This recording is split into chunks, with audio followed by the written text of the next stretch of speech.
And yon, kamusta kayo?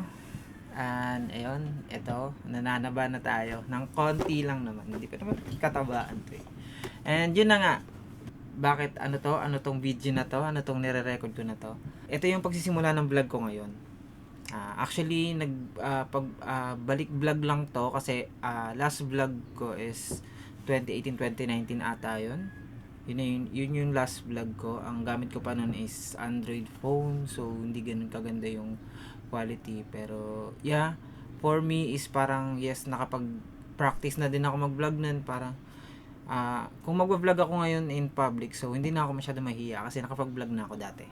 Itong pagbalik vlog ko, yes, may maayos na tayo na gamit. Ang gamit ko ngayon yan, itong pang record ko mismo, ang gamit ko ngayon is DJI Osmo Action 4. Ang pinili ko pala is Adventure Combo kasi may kasama na siyang battery and battery case. Tatlo yung battery niya. Battery case is, ito siya guys. Ito yung battery case na sinasabi ko. Tapos ito yung battery niya, nasa loob, dalawa. Yung isa nakasalpak dyan. So, ano bang kagandahan ng battery case? Kagandahan kasi nitong battery case, pag nag-charge ka, ilagay mo lang yung battery dito, tatlo sila. And isaksak mo lang, i-charge mo, mag-charge na silang lahat. Hindi kasi katulad ng, example, dalawa yung battery mo. Low bat parehas, i-charge mo siya ngayon sa action camera. Pwede mo kasi i-charge siya mismo dun sa action camera. And then, pag na full, tatanggalin mo ulit, ilalagay mo, charge mo ulit yung isa. So, hassle, di ba? Para sa akin lang naman, siyempre yung iba, sa mga sanay nang gumamit ng ganun yung ginagawa nila. Yun, okay naman, wala naman problema doon. And then, ayun nga, bakit adventure combo yung pinili ko? Yun, less hassle kasi para sa akin kasi may charging case na siya. And tatlo na yung battery niya. So, hindi ka mabibitin sa vlog mo. At, bakit ko rin talaga siya pinili? Kasi ang ganda ng quality niya, no? Dahil dun sa ano niya, sa quick release. Asan ba 'ito? Ito. Quick release. Ito yung quick release niya. Kasi pag sa GoPro or yung yung ibang action camera. So ito yung gamit nila, 'di ba? Di twist pa. Di thread pa. So sa DJI Osmo Action 4, i-clip mo na lang siya. Pag ready to go ka na, pag clip mo ng ganyan, okay na, vlog ka na. Ganun yun siya. Napili ko siya kasi nakita ko yung quality niya dun sa, bumili kasi yung tito ko ng DJI Osmo Action 4. Nagba-vlog din siya. Ito yung YouTube channel niya, ito. Yan, ilalagay ko na lang dito sa screen natin. Yan yung YouTube channel niya. At check nyo rin mga videos niya guys. I-compare nyo yung dati niyang vlog. Mga vlog niya dati, nandun yun, marami yun. Yung vlog niya dati, may kita mo ang gamit niya doon phone lang, and then nag-upgrade siya ng Osmo Action 4, and then yung mga latest vlog niya ngayon, like yung, kasi ngayon nagpo-farm siya, nagpapatanim siya ngayon ng sibuyas sa province namin. So yun din, uuwi din ako ng province namin kasi di ba siya nagpatanim siya doon. And ako, bala ko naman magnegosyo doon. Soon na lang 'yon kasi pinag-iisipan ko pa. Meron ako naisip na negosyo doon, pero syempre, te-check muna natin yung lugar kung okay ba yung ganung negosyo doon. So, balik tayo. Ayun nga, gamit ko siya. Actually, meron ako isang action camera, yung pinakauna ko na binili. Eto, Akaso Brave 7. Ba't nagpalit ako agad? Hindi ko pa siya ginagamit sa vlogging. Bakit pinalitan ko siya agad? Kasi bumili ako ng mic. Sinalpa ko yung mic ngayon, and then hindi siya gumana. So I think ang gagana lang dito is yung mic niya talaga. Ang mic na yun guys is ito, ang gamit ko, Movo VRX10 Pro. Yan ang gamit kong mic. Pinalitan ko siya agad kasi hindi magana yung mic. Maganda naman siya, 4K din to eh. And may stabilizer din siya na built-in na. And yan, parang same, hindi naman sa same quality pero maganda din siya actually. Pero gagamitin ko pa rin naman siya pang mga pang backup, like kunyari naubos na yung 3 battery ko. Ito kasi dalawa yung battery niya. May isa siyang battery, then may libre pa siyang isa.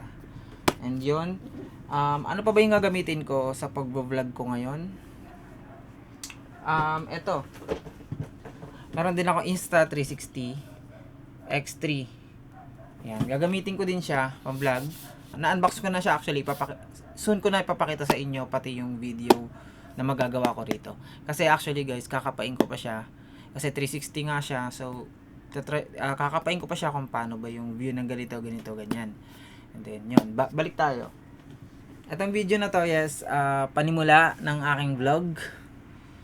And, yan, mamaya-maya ipapakita ko sa inyo yung paggamit ko ng DJI Osmo Action 4. And, gamit to. Hinatid ko kasi yung partner ko kanina sa trabaho niya. So, naisipan ko, sabi ko, testingin ko nga tong DJI Osmo. Sabi ko, tatry ko kung maganda siya, kung stable talaga siya. Kasi naka-rock steady na nga si Osmo. Kung magalaw yung daan, kung medyo malubak yung daan, kung stable pa rin siya. Yun. And then, ginamit ko siya ng walang mic. Bakit? Kasi wala naman akong mic na panglagay sa helmet. Wala talaga akong mic. So, ang bala ko lang talaga sa vlogging is, yun, yung ganito. Yung simple setup. Hindi naman talaga ako magmo-motovlog. Bala ko is life vlog, tsaka parang travel, ganun. Kung may budget na travel vlog, ganun. And yun na nga, hanggang dito na lang muna tong kausap ko sa inyo, and ipe-play ko na yung video na kininan ko kanina gamit to. And gamit din yung camera na yan. And yun, let's go!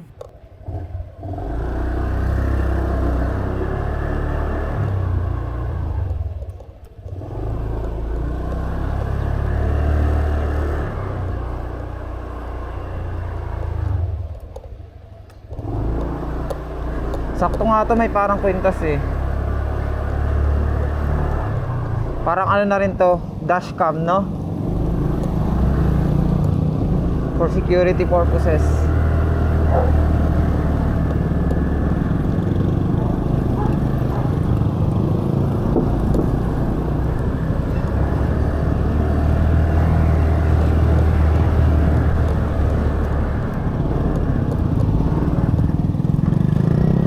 Guys,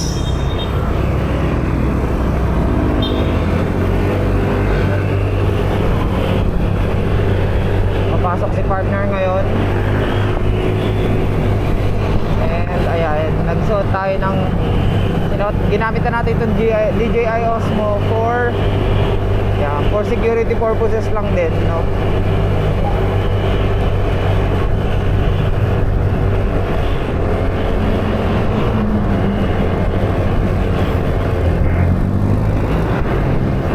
Kagandahan kasi nang may action camera ka is for security mo na rin, parang dashcam mo na rin to, in case, di ba, alam niyo naman, pag wala kang video, talo ka kung ano mangyari. Pero yan, maingat naman tayo, wag naman sana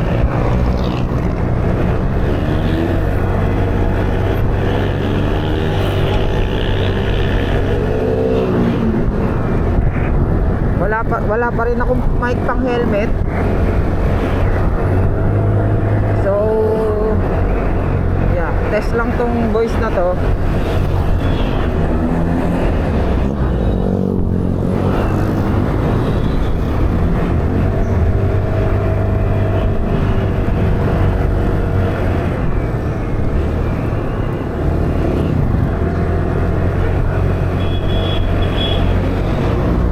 Ngayon guys, di masyadong traffic. Kagandahan niya, kahit 26 na, wala pa rin siguro pasok yung iba, no?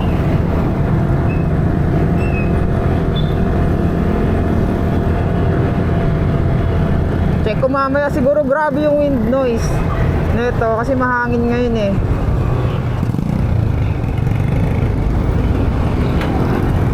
Pero check pa din natin. Sana yung ibang sinasabi ko makuha.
8 na, babe.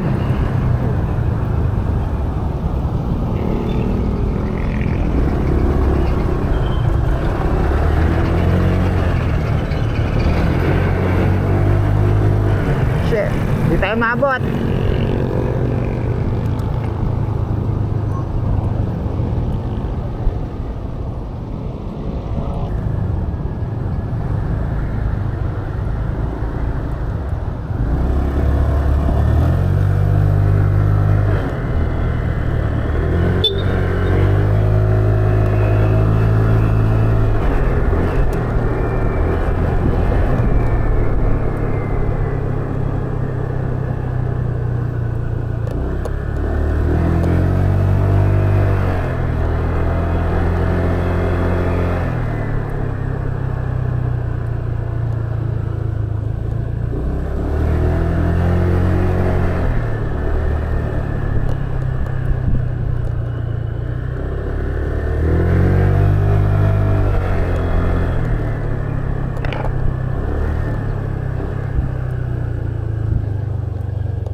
Sige, pabayaran na lang po sa app. Sige na, late ka na. Bye-bye.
Sana ganito kaluwag lagi.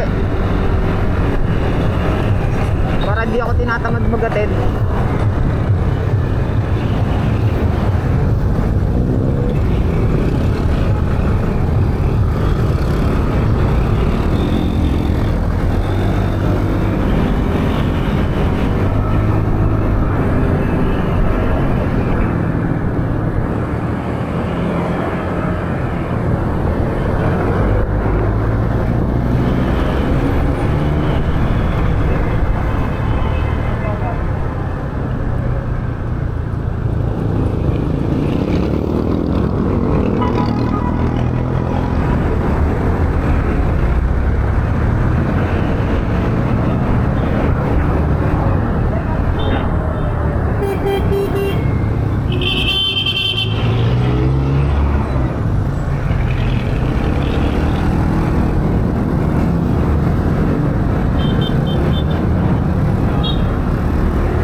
Ay, putik.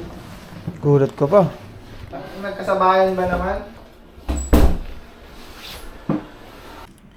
And guys, yon nakita nyo naman yung video, no? Yun, gamit ko siya ng walang mic.